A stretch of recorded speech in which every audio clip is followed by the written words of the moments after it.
like just that, because like it's so amazing to get back and get another chance, and you go, all right, well, I only have so many years of an opportunity left, right?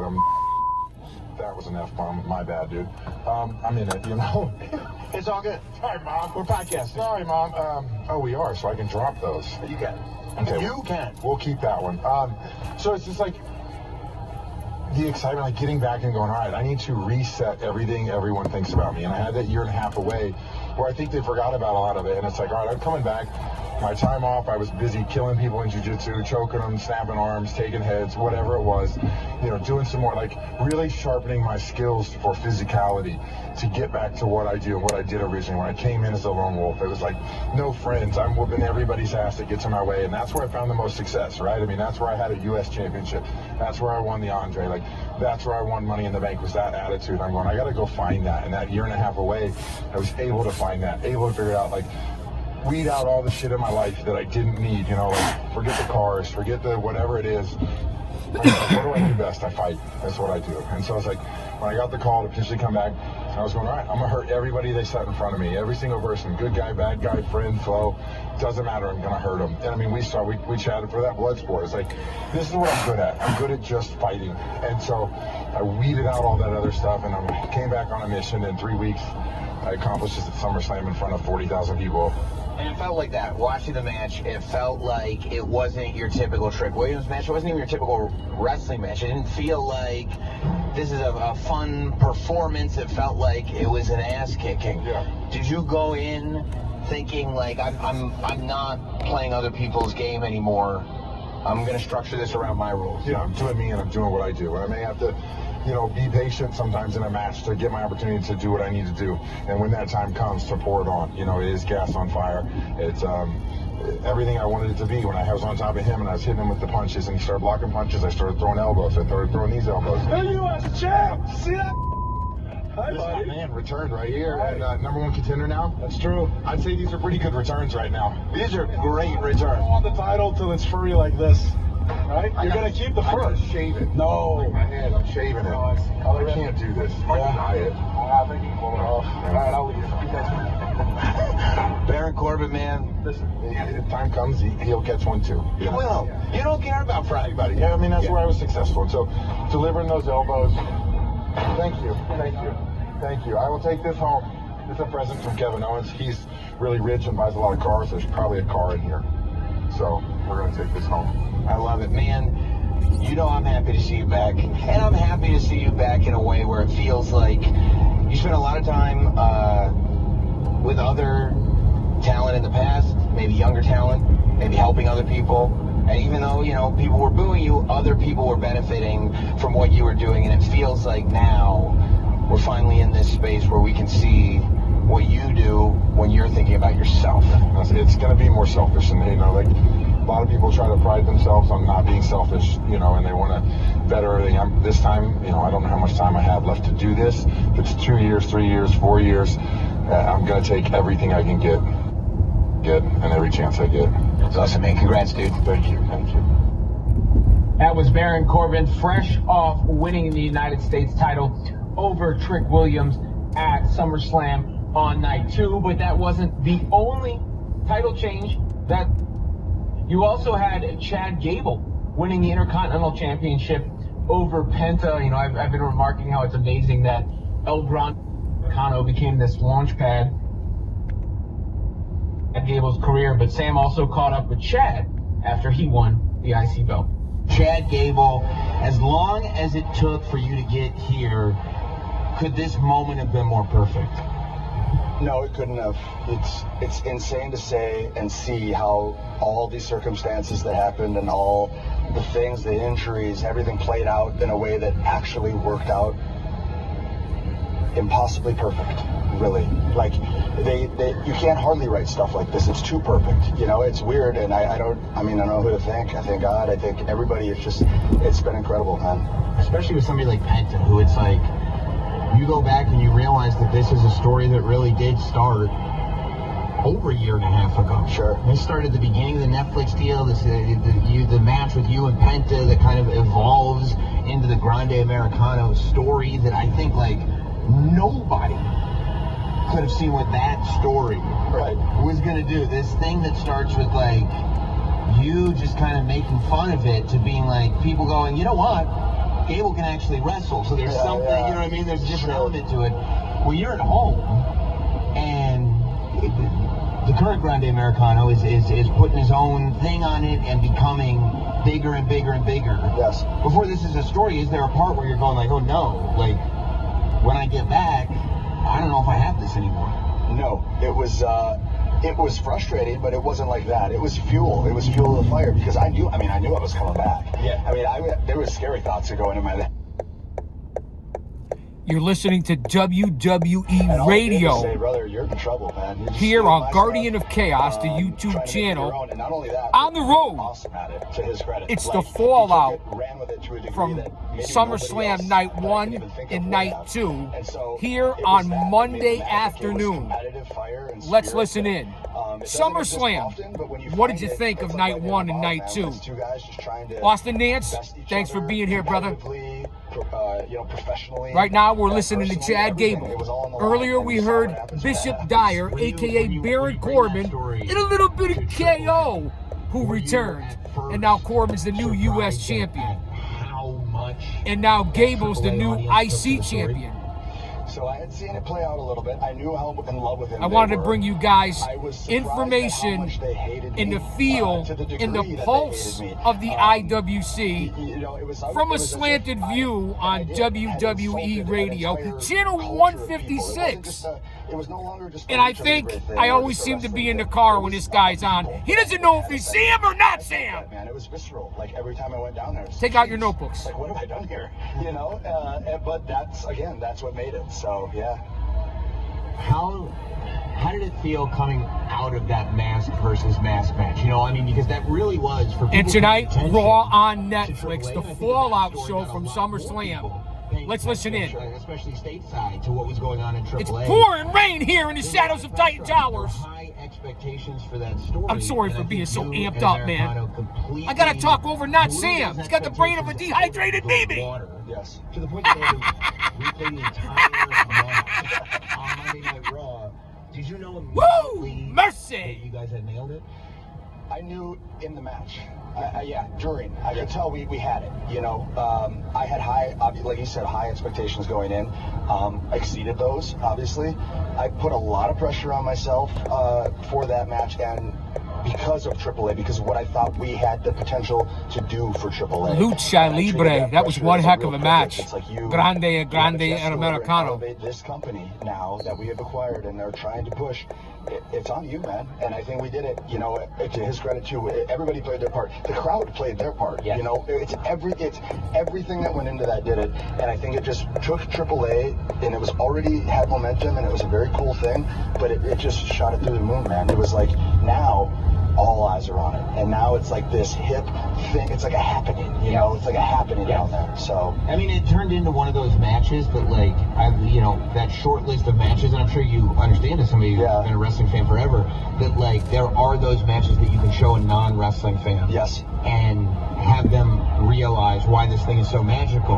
And, like, the minute it was over, I said, that's on the list. And the fact that that happens in a match, in an organization where culturally there's already that divide. Not only do you have to sell somebody on wrestling, but now you have to sell them on lucha. Yes. And now you have to explain the culture. Where It was just- kayfabe is still to me, alive it's so in perfect that because it culture, doesn't at least to an it doesn't extent. require explanation. No. If you lives can't on pick its up own. on that, Yes, I don't know what and to I love tell that. you. And that's one of the highest compliments I think I was paid about that match is what you just said. And not only like from fans and people, but like my peers as well. I think I value that input and feedback so much that when my peers tell me, man, that reminded me what I love about this. It's like we do this so much that sometimes, admittedly, like the hamster wheel can get to you and you're just repeat, you're in a routine.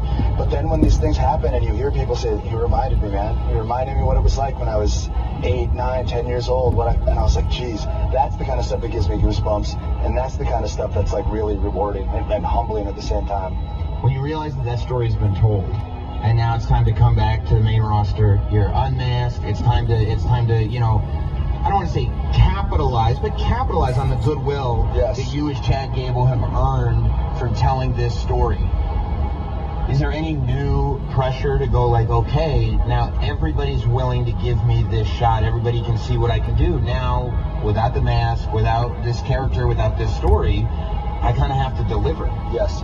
So the pressure was not to deliver to other people at that point. It was for myself. I put it on myself because I had stated over and over openly what I know I'm capable of, what I think I'm capable of, singles championships and being more than a tag team guy. Now, you can only say that stuff for so long and not deliver before you're the boy who cried wolf, man. It's like, yeah, we heard it before. When are you going to do it? So now it's like, I know what I put out there in the ether, so it's on me. I don't feel pressure to anyone else except myself. That's the only one. And so but that's a serious pressure I take, because when I put something out into the universe and say I'm going to do it, it's been this like quality of mine that I don't know how to explain properly, but I make it happen because I refuse to let my character be tarnished by not delivering on something I've said I was going to do.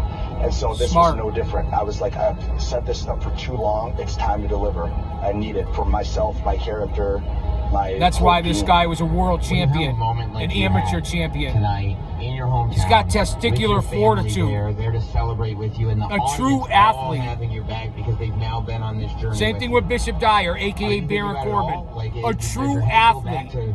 Ready, willing, and Gable. Guys that belong in the ring, that look like they belong in the ring. It's not just... Yeah, it's an incredible thing that you had this match with Penta that leads to Grande Americana, that leads to mask versus mask, that leads to this. But when you think about you having a singles championship, it's a much more incredible story going all the way back to NXT. I think back to my backyard when I was backyard wrestling. I think back to when I was 8 years old or 9 years old and captivated to a degree that like I can't really put into words at that age, because like I'm watching things at like 6 years old, even like Macho Man and Mitch Elizabeth, and I'm crying because they're having this emotional moment, but I'm not even old enough to like appreciate that kind of love and emotion. I don't know, but it had that effect on me. And now I remember these things and I'm like, man, here we are, like this much later. I'm creating these moments for other people, but I'm in it too. Like, it's still having this effect on me. It's a great observation by Gable to be aware of his influence and relate it to his history and what he went through. It can still exist. Very smart guy. Well into your older years, man, and it's a beautiful thing. I mean, I did backyard wrestling especially because in the early and middle 70s. I mean, not like the trash garbage they try to call wrestling now is backyard wrestling. Totally different. I just went over the train tracks. Your first singles title, and you get to have it in a match at SummerSlam, which is notorious for great Intercontinental Championship matches. In a match like the one we just saw is, I mean, like we said at the beginning of this, man, it's perfect. Thank you. And it's almost like this thing where as a fan, there's a part of me that is glad that it took this long. Yeah. And that we didn't get it for as long as we didn't get it, and that we looked like we were never going to get it, so that it's insane how this it works thing out. Could just feel so real. Even the injury, and like, and I will never say I'm happy I got injured, but look at it, man. This would have never happened. It would have never all played out the way it did if I wasn't hurt, had to leave. People are never paying attention. Especially because that injury felt like in the moment, it was at the worst possible. Got to have eyes in the back of your head when you're out on the roads. In a bank match, right?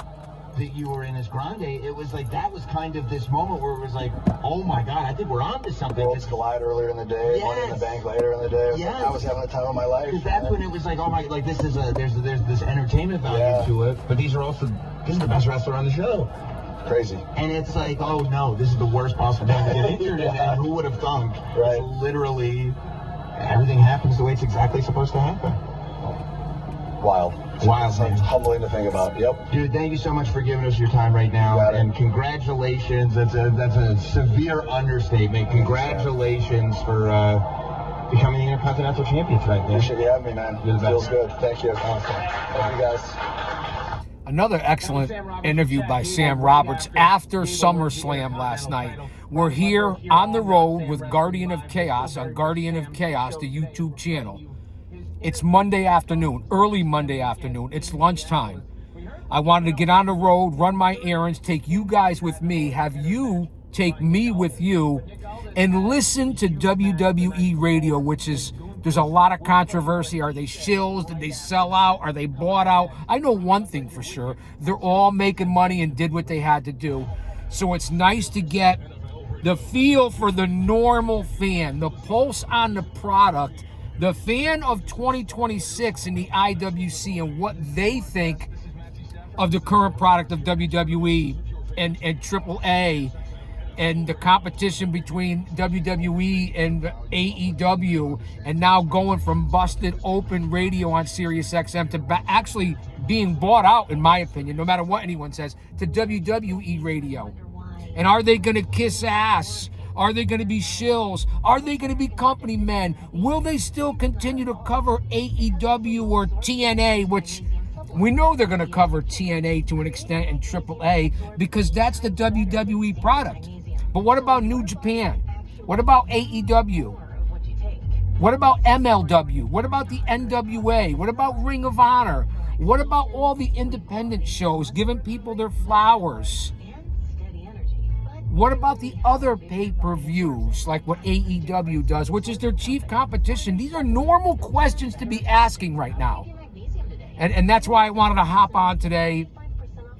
But we have commercials right now, so I don't want to get too crazy. I'm going to run in. I have like 3 or 4 stops to make. I hope you guys don't mind. I love being on the road. It's pouring rain, as I said. Tonight is Monday Night Raw on Netflix. We're going to see what the Fallout show is. We know a lot happened in SummerSlam the 2 nights. We know that Gable is the new IC champion. We know that Chelsea Green is the interim ladies champion. There were a lot of other title changes as well. We know that Baron Corbin is the new U.S. champion. We do know that Randy Orton showed up and had an impact on the CM Punk Cody Rhodes match. So Punk retains with a little help from the Viper. We also know that Roman Reigns retained the heavyweight championship against the freak Seth Rollins. And then all is good at the end between the existing members of the Shield, and Roman Reigns retains the title. They even mentioned Ambrose Moxley at one point. So there was a lot happening. We know Danhausen won the monies. And how does that make AAA mega champion Rey Mysterio look going into Arena Mexico and what's coming up for WWE for the 2 nights for Triple Mania? I mean, where does that leave Rey Mysterio? You have him lose a monies on a pole match to the mascot, to the biggest gimmick, and no offense against him, it's not for me. I think it's garbage. But congratulations to him. That's all I can say, because he is putting asses in seats, selling merch, and they found a spot for him. What more can you say than that? But how does that make Dom look coming into the pay-per-view next week or in 2 weeks at Triple Mania, the biggest show, their WrestleMania down in Mexico? So there were a lot of things that came out of night 1 and night 2. Which night do you think was the better? I'm going to go with night 2. I think was a little bit better than night 1. If I had to grade the 2 nights combined, I might give it as entertainment value probably about a 6 out of 10 to be kind, a 6 out of 10 for the 2 nights. There was minimal wrestling. A lot of these matches didn't go more than 10 or 11 minutes. There were minutes and hours of ads and commercials, that's what they want to do. They want to squeeze as much as you can out of the consumer and sponsors. You saw the sponsorship all over the ring, from tables to chairs, everything you could think of, to the mascot coming in for root beer at the end of Gable's moment with his family. How ignorant do you have to be and creative in WWE at times? How ignorant. Those are the things that stood out to me. I think night 1 opened up with Io Sky and Liv Morgan. That was the night 1 opening matchup, if I'm not mistaken. Now, did Io Sky, listen, my mind's like a lazy Susan. It'll come back around. Help me out, Austin. Put it in the chat. Did Io Sky win the women's championship over Liv Morgan? I don't think so. I got to go back. I watched the whole show. I reported on it. Go over to X, a.k.a. Twitter, at Big Daddy GOC. That's right. Wait. Hold the phone. My new X account is at GOC That's Me. That's right, at GOC That's Me. And I reported on every match. So you go over there and you'll see the results from Saturday and Sunday night. Also here on the mothership, Guardian of Chaos, the YouTube channel, in the post community section, I reported on some of the bigger matches. So you can see the results. I really appreciate it. Drop an elbow on that like button. Share, subscribe, become a member. Get us into the algorithm. Leave a comment. I mean, I greatly appreciate it. And, of course, I said it already. My brother from another mother, Austin Nance, bro. I appreciate you being here.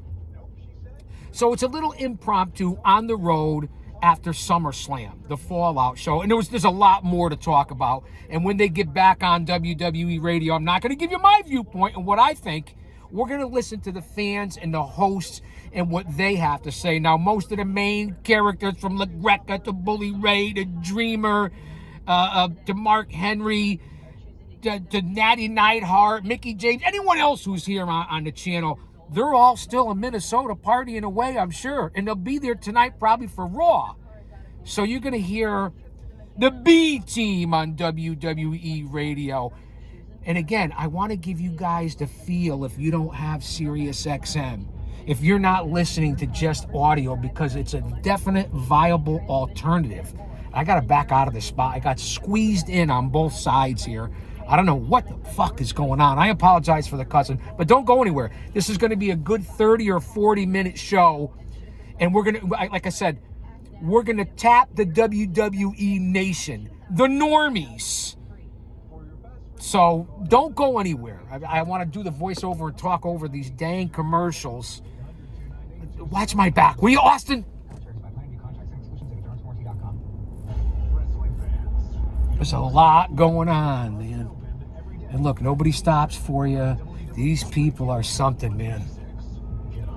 Really a lot of crazy people. Man, very easily to hit somebody, hit something here in these lots. Wrestling Live. Robin Lundberg in for Sam. Oh, it's Robin Lundberg. Sam's show coming off. The brain of a turnbuckle. Poet, and I don't even know it. Yeah, you're a clown, but I know it. You're a poet and you don't know it.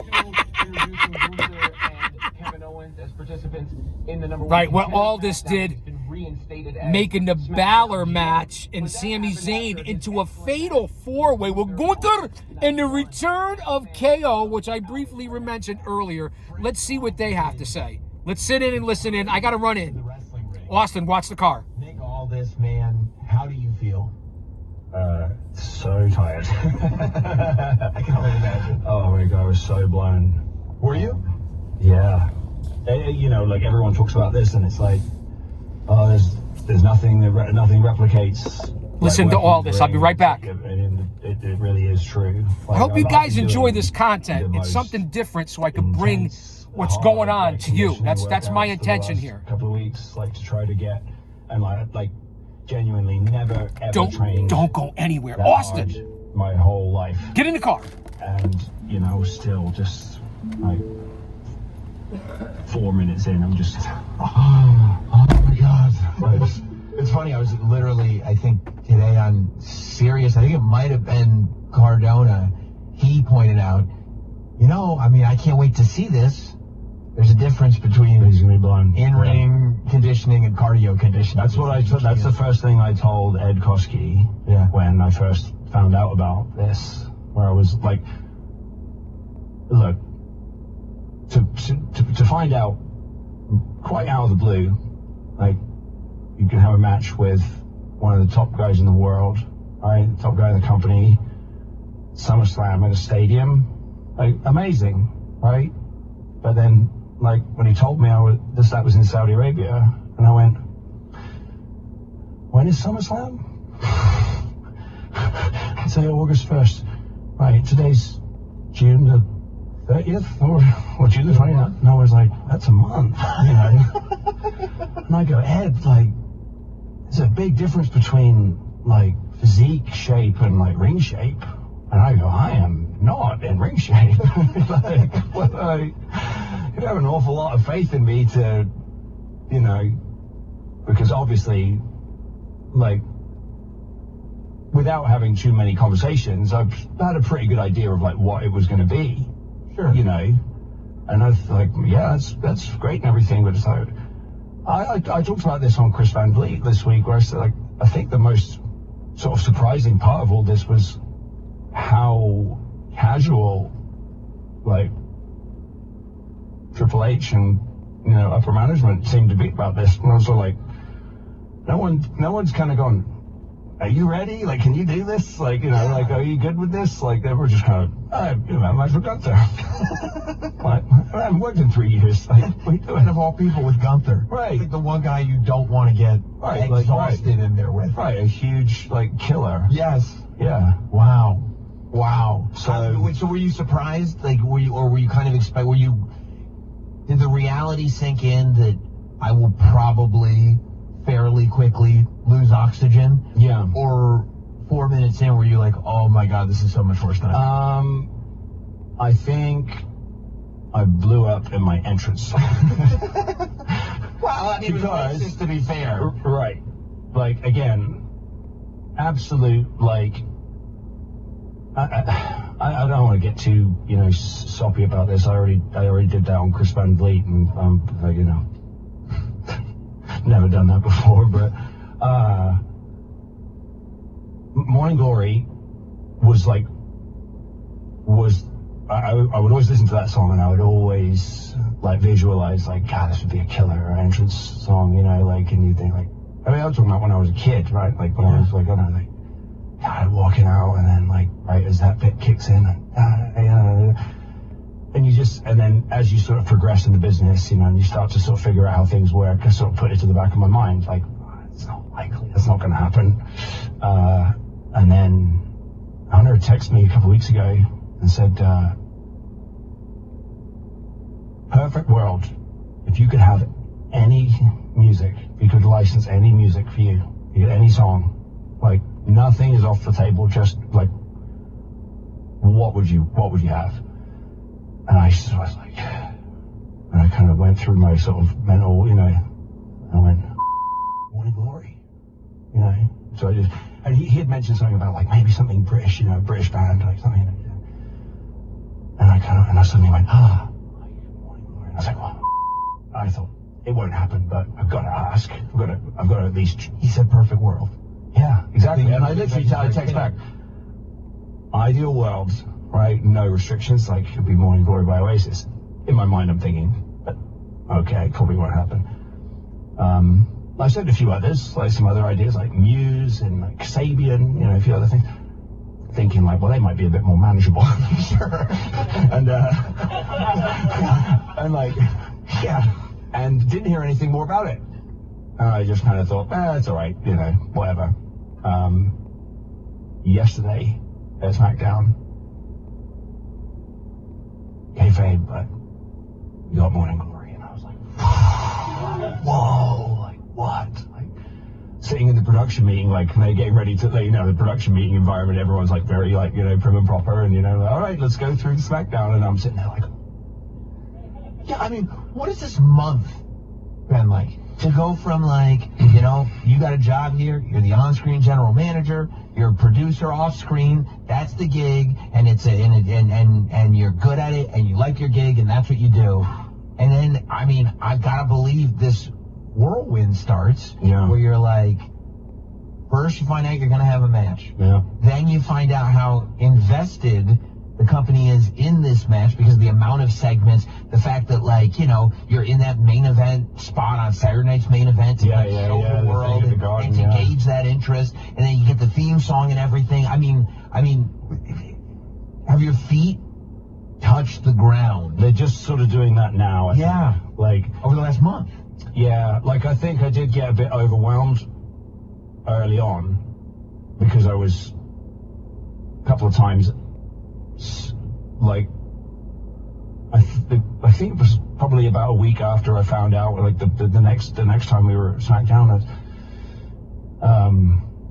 and it was sort of, now obviously people are starting, some people know that we're doing it, some people don't, and so then I've sort of got, you know, Michael Hayes and people like that kind of going like, hey, you just do whatever you need to do to get ready, and you know, and you know, and but because most people still didn't know, I was sort of keeping it under wraps, and like, but then I remember going back to the hotel and just going like, what are you doing? Like, can I even do this? Like what? Like, it's in 3 weeks, you know. So sort of thinking of myself in gorilla and thinking, okay, I get quite, you know, I get nervous, like just going out to do GM stuff, well, of course, right? I mean, adrenaline and everything. Yeah, sure. And then I was like, wait a minute, like I'm going to be in my gear and we have to go and have a match, you know, like big match. Like, well, like I haven't done that for, like, yeah, in 3 years. Like, well, like, whoa, you know, just. And then there's the other, I'm sure, wrestler thing, which is, I don't even believe it's going to happen until it happens. Did that ever occur? No, once the thing was said, it was like, oh my God. Yeah, no, I wasn't concerned. Well, you know what's funny? When it was first, like I said, first time out in Saudi, and Ed did sort of, well, you know, card subject to change, and I kind of went, I'm like, Ed, I'm going to have to just work on the basis that it's happening, because like I have to go and get ready. So I said, tell you what, like I'll just work on the basis that it is happening, and just and then if it isn't, at least I'll be in better shape. Yeah, you know? Yeah, worst case scenario. Right. At least I'll have better cardio. All right, you know. But yeah, I think that's just a sort of default thing that I pretty much have to do when they tell talent, like, you know, concepts should change. When did you go and get new gear made? Rick Michaels does my gear. He's done my gear for years and years. So he once he sort of saw what was happening, he texted me and was like, oh, are we doing some new gear? I was like, yeah, of course, yeah, let's do it. You know, I mean, it's the same design, right? Just new, fresh stuff. Yeah. I mean, but it's me, right? It is Nick Aldis from, you know. It's the same Nick Aldis. I mean, that's the story of this happening over the course of 30 days is insane to me, because I remember, you know, a few years ago, you came over to my basement. Yep. To talk about, you know, the fact that you were moving on from one company, and to really have a conversation about where you want to go. Right. In the business. And I think then you pointed out then, you know, I wouldn't mind seeing a Gunther against Nick Aldis match. Is that right? I think it's so funny. I think he was NXT champion at that time. Yeah, maybe. Yeah, and I think we were discussing, like, how great would it be? What if he showed up at NXT? And I was like, man, that's some great guy. And you were like, oh, I could see you working with Gunther. Do you listen to Not So Wrestling? Is that what's going on? Is that what we're saying? But I mean, I find it so amazing, because part of that conversation we had off the air too is like, you know, when you're talking about the things that you would like to do, that's a delicate thing, right? You know, and I think it's really remarkable that, like, you come to the WWE, you have this incredible other life, this other part of your career, and I would think, I speak for a lot of fans and I'm sure you hear it all the time, people are very fond of you in the general manager role. Yeah. You know, you do a great job at that. But the idea that this thing that's always been a goal, which is to wrestle on a high level for the WWE, when you're not sort of campaigning for it, when you're not bringing it up to people, you know, I could still go, you know, I could still go. When you're never ever once did that, and I sort of take quite a lot of pride in that. Like, I never ever lobbied, never went to Hunter or Bruce or Michael and said, you could put me in an angle with it. And trust me, there were many times where and this is not to throw shade at anyone, but, you know, there were many times where I would see certain talent, you know, and sort of go, how do you, like, I could have nailed that, you know, like what are you doing, you know, like have some intensity, you know, or something, right? Like, you know what went wrong there. Like I gotta do that better. And I said, you know, I'm my own biggest critic, so as far as the match goes, I'm just going to have to sort of take people's word for it. And look, standing ovation from a stadium, you know, at the end, and like my family being there and everything, like, you know, that's can't manufacture that. So to a certain extent, I obviously did something right. Having said that, you know, from my own, I always compete. I think every wrestler does this. You compare your performance to like your peak, like best performance. Like for me, that probably would have been like the 2 out of 3 falls match with Cody or something like that. Like, if, you know, and so it might, you know, that like then I didn't blow up. I was just like on my, just, you know, everything was crisp and tight, and like the timing was perfect. I was, you know, but I was working all the time and all that kind of thing. So I'm sort of comparing everything to that. So to, you know, this match, I think, oh God, I felt like I was in quicksand, and I was, like, you know, oh God, I was like so tired, and that was, I should bonked my head on the ring post. All these things. But, you know, overall, yeah, like to sort of, to get that sort of moment, you know, that sort of, oh wow, like I really like manifested something, and that was a moment, that the entrance and all that was like something I manifested from, you know, for like 20 years, probably, maybe more. Yeah. It's kind of wild. It's amazing, dude. It's amazing. What was it like today for you to put your gear on and to warm up and to get ready the way, you know, the boys get ready? I've had a camera following me around all day, and so I've been sort of articulating my thoughts on some of that. And I said this earlier, I wasn't really sure how that was going to go, but actually, once I sort of got here and went, everything, my sort of normal routine sort of kicked back in.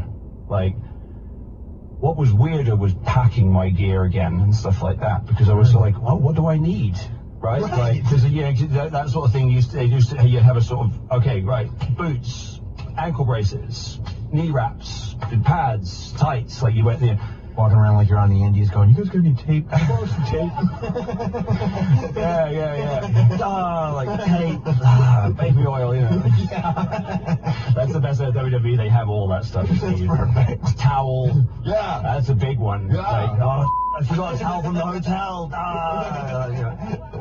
Like, they've got a stack of them, and they're so spoiled. Yeah, that's true. But now you get to use rolls and rolls of tape. Yeah, but you've never so much oil.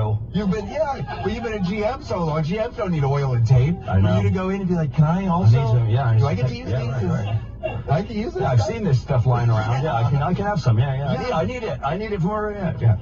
I mean, man, and by the way, all the guy following you around is part of a vlog that the digital team is doing, which I can't wait to see, because they've been doing amazing stuff this weekend. I felt like I wasn't necessarily giving the most compelling content maybe during some parts of the day, because I'm just, you know, just like at some point I was just sort of like, I gotta concentrate. I don't know what to say, you know. Just like, luckily they're magicians. They're going to make it look right. But to your point, to your earlier question, it did. I'll tell you what big boost to my confidence was the reaction to last night at SmackDown.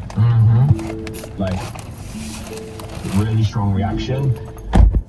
And then as soon as I came out of the ring, I apologize for leaving you guys unattended for so long. Austin, I'm back. Is everything okay? We're still listening to Nick Aldis? Didn't sleep particularly well. Thanks for being here, guys. I really appreciate it. And I hope you're enjoying the content from WWE Radio to let you know what's really going on instead of listening to everybody in the IWC. Now you could hear it, especially if you don't have access to it. Let's continue. That you can be, I'm sure, far overcritical about yourself and thinking about the cardio or feeling that you're in quicksand or whatever it is. But with wrestling, from a fan perspective, we're almost 40 minutes in on this road trip. Thanks for being here on a rainy Monday.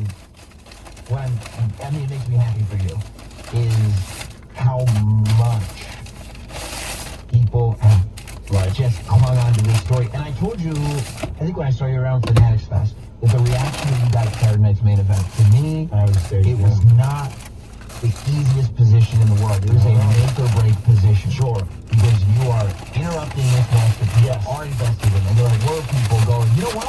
It should be a four-way. That would be the better finish. And you've got to be at it's like, okay. I certainly didn't have that on my bingo card. I had Kevin Owens possibly showing up. Right. But I didn't have Aldis coming back on night 2 and making it into a 4-way and kind of wasting Gunther. Don't you think? I mean, I like it. It was a big surprise. It was a great way to open up that bout. But Gunther was kind of wasted. What did he go, 9 or 10 minutes? Not many of these matches, with the exception of the main event night 1, the main event night 2, went over 30 minutes. The other matches were 7, 8, 10, 11. And out of the 12 matches, at least 3 or 4 of them did not belong on this pay-per-view PLE, and you could have made it one night. Can we go back to one night? Son of a bitch, can we go back to one night? And I wouldn't have to watch some of this other stuff. And again, I don't blame the talent. I blame creative, the front office, the suits. The talent isn't writing their storylines. This isn't AEW. Let's get back to all this. It is. And it's not scary in Sam. 2026, especially because it's like a lot of shades of grey, and everyone's probably a little bit overexposed. Social media and all the auxiliary, ancillary content and all that kind of thing. Just that it is a little bit hard to create a sort of mystique and a demand and a curiosity, and we were able to get all that, and that's obviously it. Like I say, you have to sort of I always say in wrestling you have to play the hand you get dealt. I think I'm a testament to that, certainly.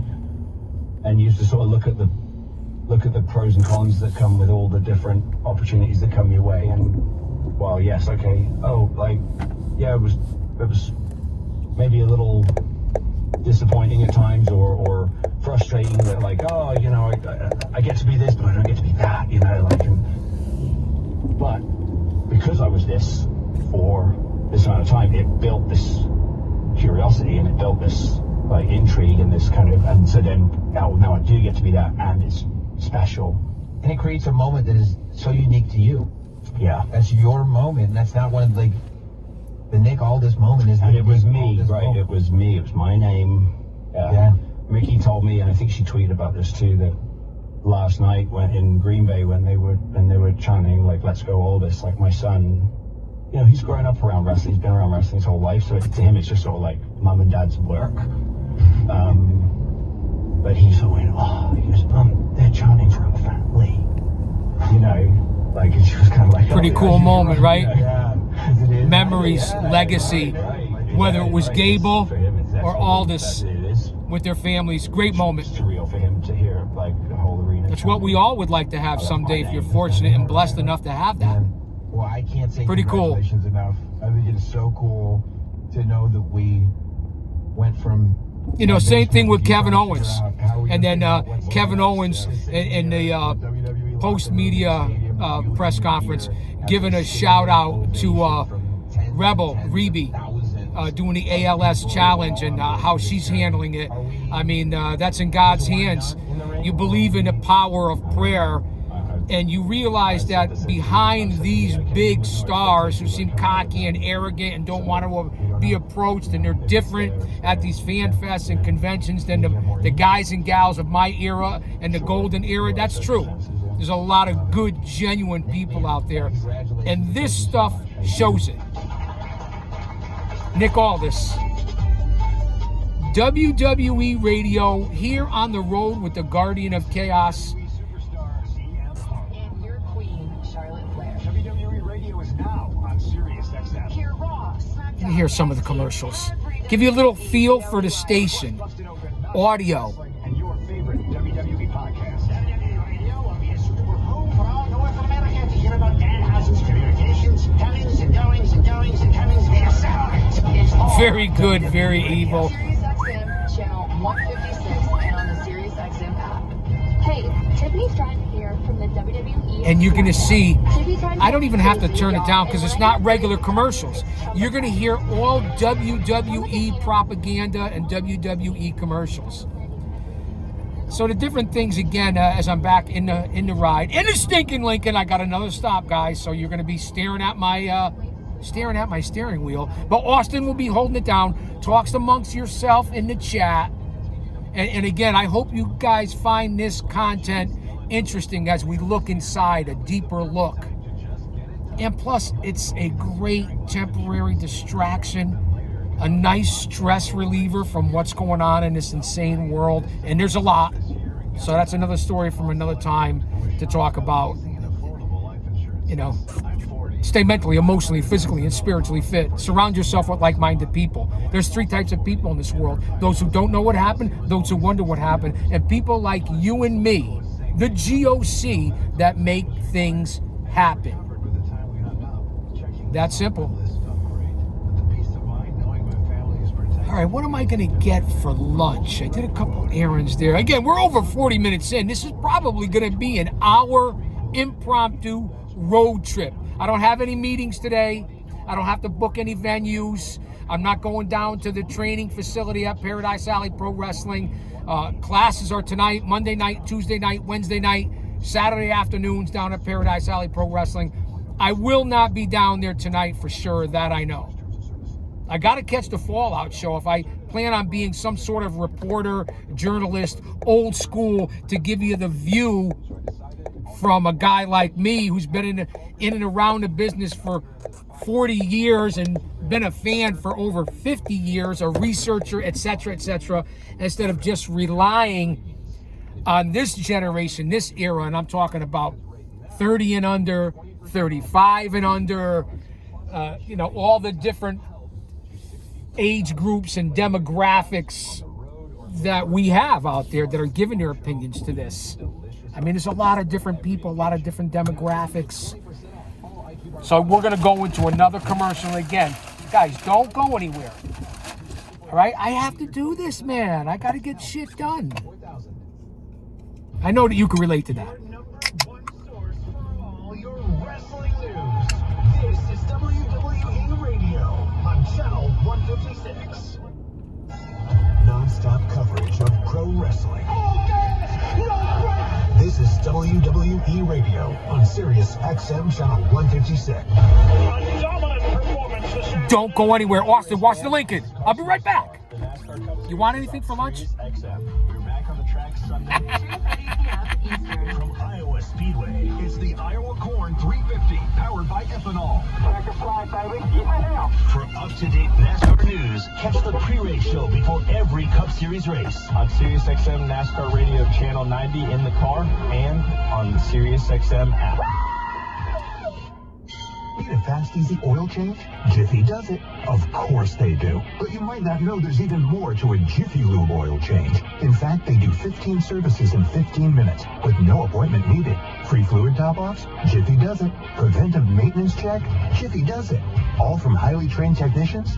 Jiffy does it. So drive in today for a 15-minute oil change service or anything else you might need. Because when it comes to fast, easy car maintenance, Jiffy does it.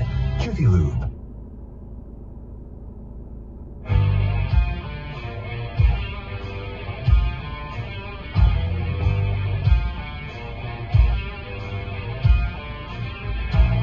This is Not Sam Wrestling Live.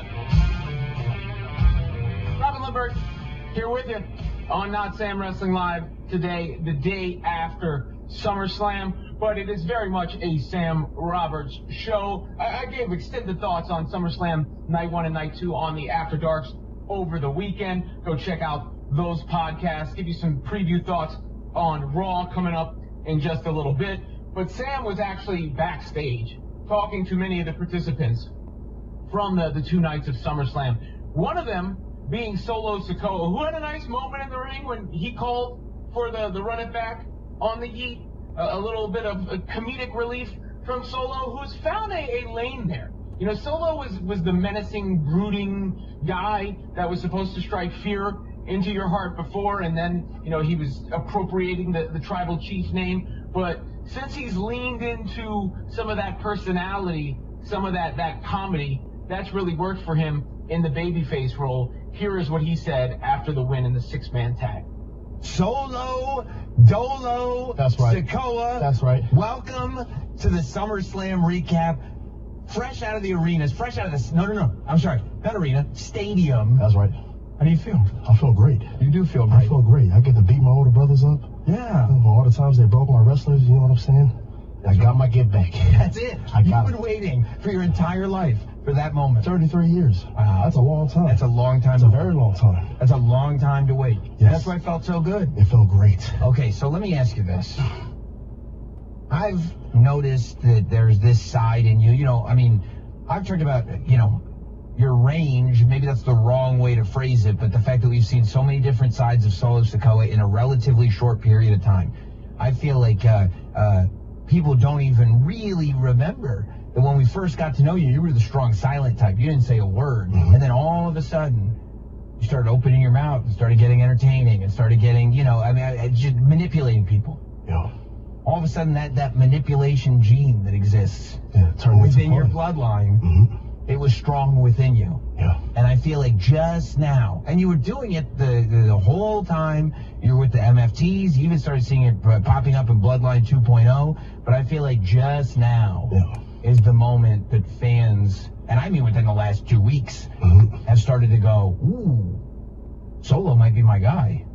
Have you felt that? I did, man. You know, it's been a long journey, you know, from coming from a silent assassin, you know, from not talking for 2 years to transforming over to playing the tribal chief character, right? You got to see a little bit of personality, and then, you know, being the leader in the MFTs, you starting to see a little bit more, and then, you know, I got to be myself 2 weeks ago. But, you know, a lot of people don't, a lot of the fans don't understand. When you're going from not talking for 2 years, you're sitting under the learning tree from one of the greats, Roman Reigns and Paul Heyman, and, you know, I would sit there and I would study, like, how he would, you know, talk and cut the promos. So a lot of people think that I'm just not talking, but I was actually learning over those 2 years. So I knew when it became my time to shine, man, it's like you know, like I've been doing it for years. Because every lesson that's being taught, every conversation that's being had, you're in the room, you're hearing it, you're taking it in. And that's big, man. Yeah. That's scary in a way, in a good way, because it's like you're sitting under, you know, you're sitting under one of the greats, man, and I'm learning. And you have those moments where it's like, it's one thing to learn, right? It's one thing to like realize like, oh, I understand what's being said there and I understand what's being said there. But I think it's another thing to execute and to do it and to feel that's what it was. That's what they were talking about. To feel natural, man. Like that's hard to come across. I didn't talk for 2 years. Yeah. I didn't know how to talk. But then, you know, after WrestleMania 40, you know, they give me all right, now you're gonna cut a promo. I'm nervous, man. But like I knew like all the training and setting by Roman and Paul Heyman, man, I was like, man, I got this. This is my time to shine. And I think that's the other thing too, right? Is that, and that's maybe why it's taking fans kind of a whole process to get to know Solo, because we all knew and accepted this one way. This is the guy that put 12 Samoan spikes in John Cena's neck. This is the guy who came. Oh, I forgot about that. Yeah, you did that too. John, if you're out there, I like to settle the beef. I'm good now, you know. I'm a good guy now, you know. Give me a call, let's hang out. But I mean, man, I don't know that I've ever seen. I mean, I guess it's happened before. It's rare that there's like one singular thing that happens that kind of shifts everything. Like one singular, you can zero in and go, that's it. And I mean, it was literally last week. When 2 weeks ago, man. When you show up and you just say pew pew. Wow. Everybody goes, wait. What is this? And you have to, and I mean, also, and I'm sure you felt this after WrestleMania 40, but it stands more true now than ever. That when that bloodline is coming back together and it's going back to being the force that is, I mean, the nucleus of this entire company, when it's your role to stand outside of it and to command that attention on your own, that's a very difficult thing to do, especially to do it in a unique way. In a natural way, too. I was just like, man, you know what? I get to pick on my brothers. I get to make fun of them. Who gets to do that? Right. On the biggest stage of them all. Right. And on TV, in front of millions and millions of people. I was like, you know what? I'm gonna make fun of him. And it was just, man, I just felt it in the moment, and then boom, it took off. Pew, pew, bow. It became a thing. Yeah, it did. All day today in my meeting where you had the photo ops and the taking pictures, man, and signing autographs, all I kept hearing was beep, pew, pew, pew. It kept getting a little bit overwhelming because they were overdoing it, you know? Yeah. So every once in a while, every 10 or 20 people maybe. Yeah, man. So, man, I was just like you said before, there's a lot of layers in the character. Yes. Because you imagine if I was to do this when I first started, it probably wouldn't have worked. No. It's like when you go to eat dinner, right? You don't order the dessert first, right? You got to get your drinks, your appetizer, then you get the entree, then you get the dessert. Now, you know, I'm giving the fans the dessert, another layer that they've never seen before. I agree. I'm just getting started, man. And I also think that, like, as fans accept this, then you start having the option of being like, maybe one day we will remind them that I got this other side. Yeah. Like maybe one day that more aggressive, meaner, oh no, I'm taking it all. The song says it. Maybe that guy's gonna come back too. Like it all becomes, I feel like, tools in the toolbox. There you go. Yeah. In my toolbox, I got a lot of tools, man. Yeah. I can jack of all trades. That's how I look at it. Talking to Solo Sikoa here on WWE Radio to let you fans know what's going on, the fallout from SummerSlam Night 1 and Night 2, here on Guardian of Chaos, the YouTube channel for Chaos Corner. On the road again. We're all on the road again. It's raining cats and dogs. I wonder how they all get along. Let's listen back in. Solo Sikoa. I like what Solo did. I know they're gonna laugh. Like I know the fans. He's got aura. He's got charisma. More than the Usos. Let's listen in. It's been working. I mean, it's also like this thing, right? I got where lunch. You are on this team opposing the Bloodline. LA Knight is on that team. Yeah. That's right. Yeah. There are very few superstars that are more popular than LA Knight. So for LA Knight is over as fuck. Am I right? Next to Eli Drake, yeah? That kind of reaction is massive. How did you make the decision to go, no. Solo is going to go forward, just embracing LA Knight. Got to get a little taste. You guys don't mind. I'm not going to eat on the air, all right? So relax. Listen to Not Sam, WWE Radio, and Solo. He was against the Bloodline for a while. Yeah. I was a part of that group. We didn't like each other, back then. Again, back then, I didn't know, I was brainwashed, I got caught up. But as I started to realize, like, man, what the bigger picture is, we can get on the same team here, you know? We might not like each other, but there's one thing that we do not like, is the Bloodline. So, and I think tonight we came together as a team. Absolutely. And I love my favorite moment. I was standing out there on the stadium floor and hearing the reaction when you got him to give you that hug. Yeah, I thought he was gonna walk by me. Yeah. The old Solo almost came out. Let me put this down. Let me put this down. Yeah. We won the match. I'm not gonna spike you behind your back, but you have the. I think that's what brought supporters was a win. That's right. Finally gave me a hug, man. After all these years. You've been waiting for one. I've been waiting for it. You've been waiting for that hug. I've been waiting for it, man. I get you. He's waiting for the hug, man. A lot of you are waiting for the hug. Especially the former Busted Open Radio. They got the hug from WWE. We're almost an hour in. That's why it's called Road Trip, on the road. I like this one. Yeah, I like where I'm at. Exactly. Don't go anywhere. Everybody here I got stuff to do. Knows where Solo's at. Hold on. I'm not going back. I don't want to go back. When did you start realizing that, like, something you want to do is wear velvet suits? Not that many people pull off a velvet suit, especially with the turtleneck. There you go. Not many people, especially with a 275-pound Samoan guy with blonde hair. Come on, man. A lot of people. Velvet? No. Can't nobody do it like Solo. That's right. Did you wear the velvet and then decide I need to add the leather gloves, or was it always one? Yeah, man. I was like, man, something's missing. Yeah. I need, right? I gotta feel like a mob boss. Something's missing. What do they do? What do they wear? What do hitmans wear when they get their hands dirty? They wear gloves, so the evidence doesn't show. Right. And then the jewelry came, and then the swagger, the confidence came, and then that's how that character became a part. How do you get through those years? Well, years, I guess, but the year or so in the beginning when it's like you're tasked with restructuring the bloodline. Immediately after this has been the most successful faction, I would argue, in the history of the company. And it's like, okay, now you got to do a new one. Yeah. And a lot of fans are going like, "Oh, the bloodline. I don't know why they're doing this isn't in the bloodline." Yeah. Like, how do you kind of weather that storm? Man, I think when I took control of the bloodline, I think, when I was playing this character, when Roman went away, I think I had to step in, right, to take charge when the group wasn't given to me, right? I took the Ulafala, I took the wise man, and I feel like, in the movies where, say like the king dies, when it gets passed down to the, you know what I mean? Mm-hmm. But nobody likes the prince, but like, I felt like when I was playing that role as the tribal chief, as one of the biggest heroes, on SmackDown, and, carried SmackDown when Roman was gone, I feel like nobody could have done that better to set up his return. I felt like I played the role the best I could, and we set up his return, and it was great. I feel like I did a good job at the tribal chief character. Is it difficult for you? Because I agree, and I hope that I've been singing the praises of Solo and the Bloodline forever. Yeah. But I also think that it takes a level of patience.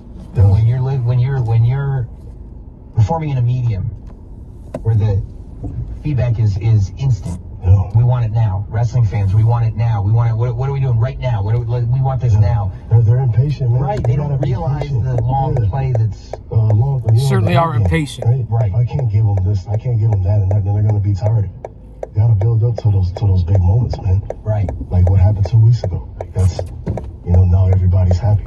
Yeah. They wanted that like way before, but like no, if you got that Solo way before, it wouldn't have. All gas, no brakes. Something that you picked up from like Roman and Paul Heyman. Yeah, where man, just patience and man, the end game. Always think about the end game. Uh-huh. What's the bigger picture? Uh-huh.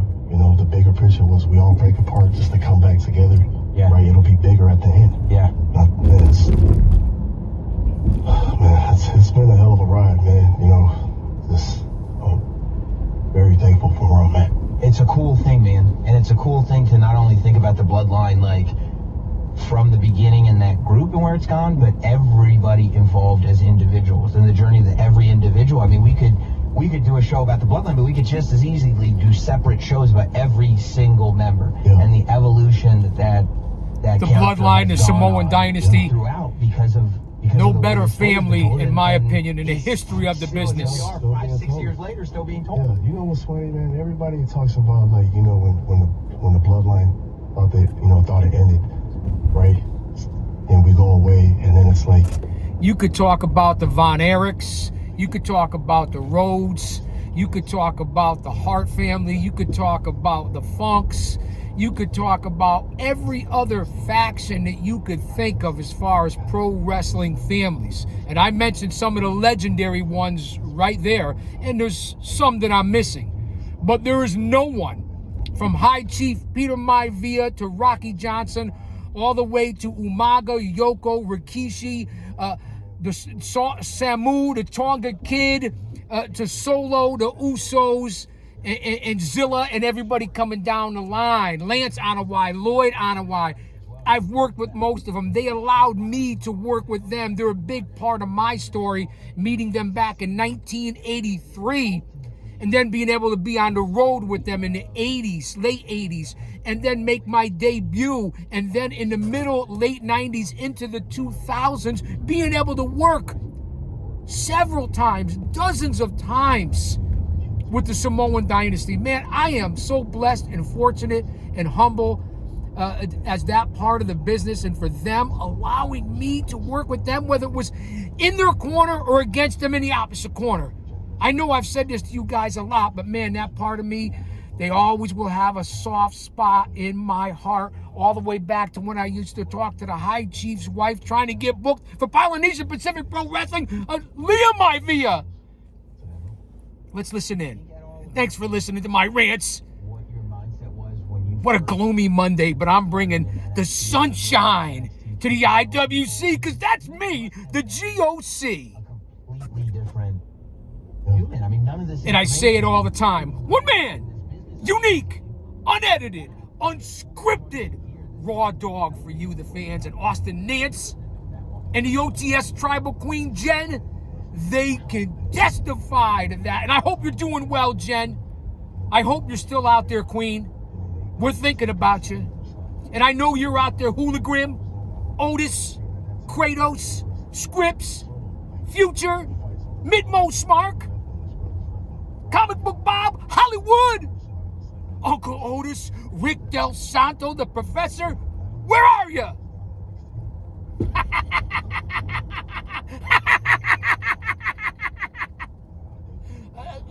I'm nuttier than a portalet at a peanut convention. That's my new line. Although I've been using it for 20 years. Let's get back to Solo and WWE radio.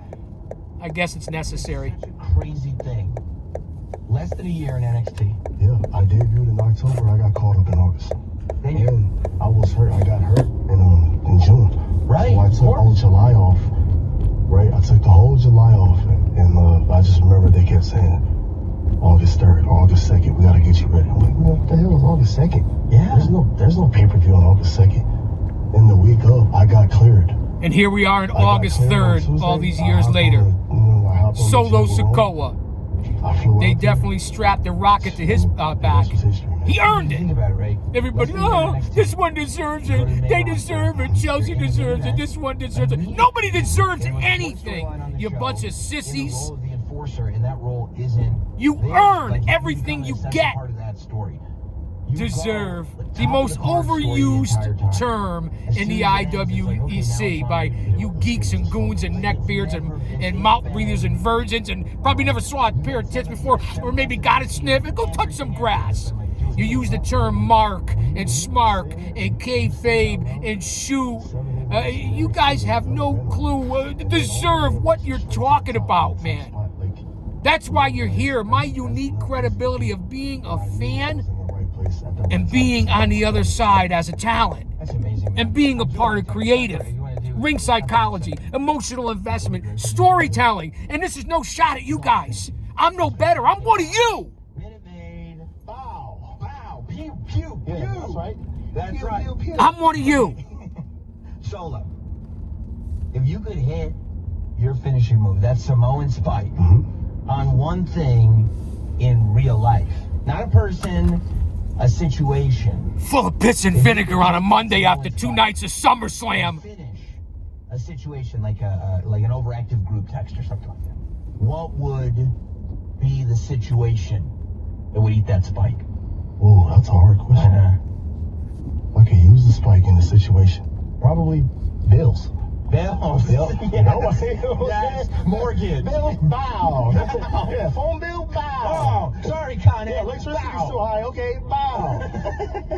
That's a great answer. Solo has a personality. Who knew? That's right. We have to.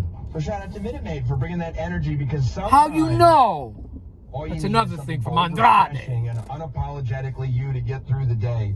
That's how you bring the juice. And I got to tell you, bold, refreshing. Not Sam. Again, the radio is just like the app, is just like the subscription services, and just like a lot of you podcasters out there and streamers, because this isn't a fucking podcast. This is a show. Everybody with their ads and their commercials. People on YouTube and in that space who do their shows are just as bad, because you're loaded with ads every minute and a half, 3 minutes, and that's just the facts.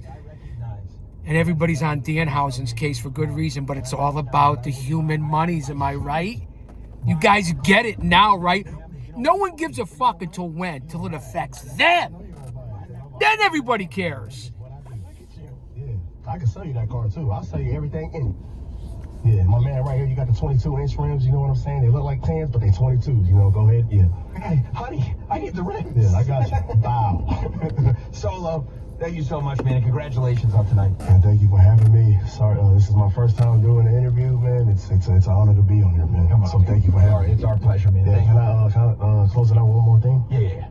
Pew pew. Wow. Let's go. Oh. That was Solo Sikoa. All right, fans, it's the end of our journey right now for Chaos on the Road. I hope you enjoyed it. We went over an hour. Thanks for coming with me. Check it out when you can. Check out the 7,000 videos I have here on the channel. I did a preview and prediction show of night 1 and night 2. Then I reported everything on my social media accounts. I can't thank you guys and gals enough for being here. Now that's a shoot. And then I'll say that to say this, because I tell it like it is. Here at Chaos headquarters, don't you dare miss it.